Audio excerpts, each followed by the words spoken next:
Assalamualaikum warahmatullahi wabarakatuh. Berjumpa cikgu lagi kali ini untuk soalan yang seterusnya. So, kita berada di soalan yang ke-16. Okey, soalan yang ke-16 ini adalah berkaitan dengan Sarah yang telah pun membeli sebuah rumah dan merancang untuk bercuti pada tahun yang sama. Okey, dengan rumah yang telah pun dibeli itu, dia bercadang untuk membuat sedikit pengubahsuaian dan dia memerlukan ataupun dia memohon pinjaman peribadi yang bernilai RM60,000, okey, dengan tempoh 9 tahun dengan kadar 4.5% setahun. Okey, soalan kamu adalah dia nak mencari ansuran bulanan. Okey, so untuk soalan ini ianya berada di bawah tajuk simpanan dan pelaburan kredit dan hutang. So untuk bab ini pastinya kita akan mencari A terlebih dahulu. A ini adalah jumlah bayaran balik lah. So A sama dengan P tambah dengan PRT. So P kamu ini adalah principal, iaitu bilangan ataupun jumlah yang ingin dipinjam. So R adalah kadar faedah dan juga T adalah tempoh masa. So di sini kamu punya P masih lagi kekal sebagai RM60,000. Manakala P yang kedua ini juga sama, iaitu RM60,000. Didarabkan dengan, okey, seharusnya kamu darabkan dengan 4.5%. Yang membawa maksud 45% lah.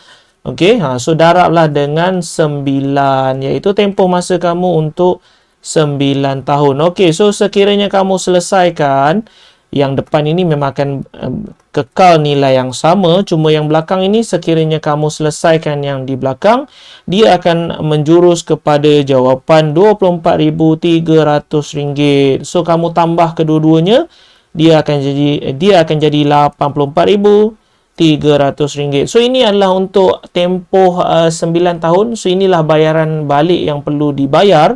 So untuk mengira, dia perlu mengira bulanan. Okey, so soalan dia berkenaan dengan bayaran balik ataupun tempoh bayaran untuk sebulan. So apa yang perlu dibuat? Kita akan bahagikan dengan 9 kerana tempohnya adalah 9 tahun, darablah dengan 12 bulan. Bermaksud untuk setahun ada 12 bulan. So di sini kamu akan ada RM RM780,56.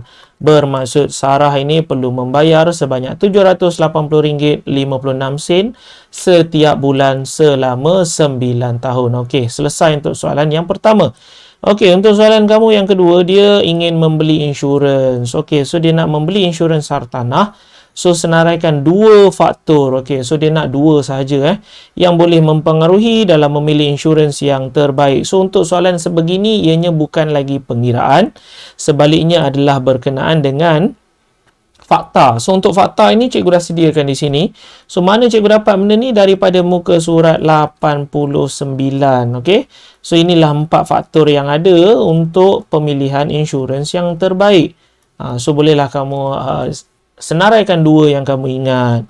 Okey, so untuk soalan nombor 2 Roman bagi soalan A selesai. Kita beralih kepada soalan B. Soalan B kamu ini adalah berkenaan dengan pelan rumah untuk Sarah yang berbentuk segi 4 tepat. Okey, diberi kepada kamu dalam bentuk ratio ataupun perkadaran dekat sini 1:200. So 1 cm di sini bersamaan dengan 200. Okey, so apabila 3 bermaksud 3 akan darab dengan 200 lah. Kita akan dapat 600 cm. Begitu juga dengan 2.5. So kita akan darab dengan 200. So kamu akan dapat nilai 500 cm. So soalan kamu dia nak luas dalam meter kuasa 2. Okey, so seharusnya di sini kamu tahulah bahawa 1 meter bersamaan dengan 100 cm. So di sini dia akan jadi 5 meter. So yang di bawah ini dia akan jadi 6 meter. Okey, so keluasan untuk soalan kamu ini seharusnya adalah 6 darab dengan 5, iaitu 30 meter kuasa 2. So itulah keluasan untuk bilik A. Okey, untuk bilik A. So untuk yang B, dia kata Sarah ingin memasang lantai. Okey, jubin untuk bilik A dan juga bilik B. So kali ini kamu ada 2 bilik pula yang akan disoal ataupun yang ditanyakan.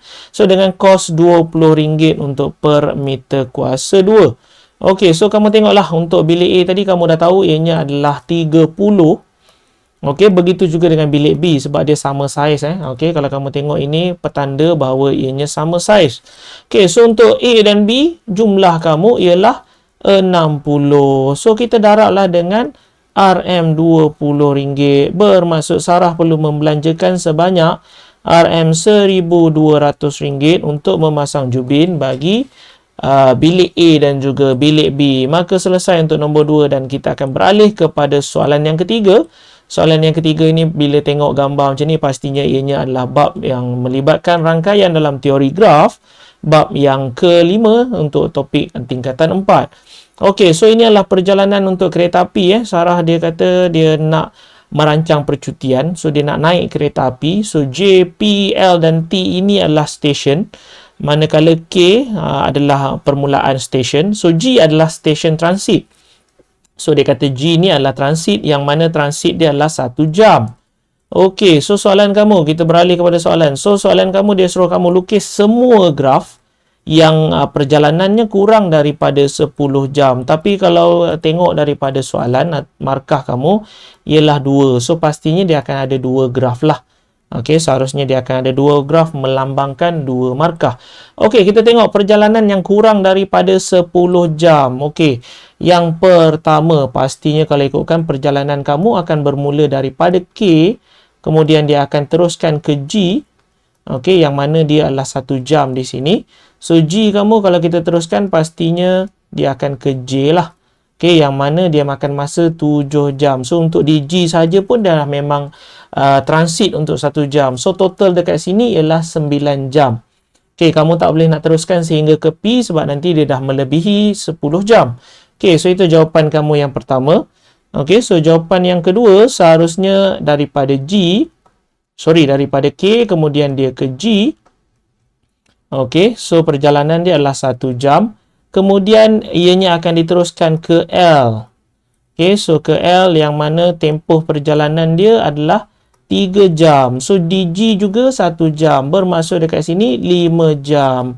Okey, kalau kamu teruskan sehingga ke T, dia dah jadi 11 jam. Okey, so inilah 2 jawapan untuk graf yang ada bagi kurang daripada 10 jam. Okey, kita beralih kepada soalan yang terakhir. Sarah ingin merancang kos perjalanan yang optimum pada masa yang sama dapat melawat banyak tempat. Nyatakan perjalanan yang akan dipilih dan justifikasikan jawapan anda. Okey, cikgu terus kepada jawapan. Cikgu terus kepada jawapan sebab dia nak kos perjalanan yang paling optimum. Okey, seharusnya jawapan kamu adalah daripada K, kemudian dia akan terus ke G. Okey, dia akan terus ke G kerana ini makan masa 1 jam dengan RM23. Okey, kemudian daripada G ini dia pastinya akan ke J.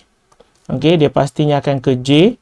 Okey, so di sini juga 1 jam. So, J dekat sini 7 jam. Nilai RM65. Manakala dia akan teruskan sehingga ke P. Okey, yang mana dia makan masa 1.5 jam dengan harga RM29. So, dekat sini bolehlah cikgu katakan bahawa perjalanan yang paling optimum adalah daripada K, kemudian ke G, kemudian ke L. Okey, sekejap cikgu tengok. Bukan L, J. Okey, tersilap huruf. So, daripada K, G, J, kemudian kita berakhir ke P. Okey, sebab dia nak kamu nyatakan justifikasi. Okey, kenapa kamu memilih perjalanan ni? Kerana perjalanan ini memakan masa 10.5 jam dengan nilai RM117. Okey, so kamu boleh cubalah perjalanan yang lain. Mungkin perjalanan KGLT. So, berapakah jumlah harga dan juga berapakah tempoh masa. Okey, dan juga mungkin kamu daripada KG kemudian ke P. Okey, tapi ketahuilah inilah jawapan yang terbaik kerana di sini dia dapat melawat 2 stesen. Okey, berbanding dia ke P, KGP 1 stesen ataupun mungkin KGLT 2 stesen, tapi yang cikgu yakin bahawa ini seharusnya nilai dia lebih lagi dan makan masa yang lebih lagi. Okey, so siaplah set jawapan untuk soalan nombor 2. Okey, untuk soalan C, maka selesailah ke semua soalan kita. Sehingga kita berjumpa lagi di soalan yang lain. Sekiranya kamu boleh faham, berkongsilah ataupun ajarlah rakan-rakan yang lain dengan kaedah yang kamu sendiri boleh faham. Kalau ada sebarang masalah, tinggalkan di ruangan komen di bawah. Jangan lupa untuk tekan button like dan juga subscribe kepada channel Cikgu, sehingga kita berjumpa lagi. Assalamualaikum warahmatullahi wabarakatuh.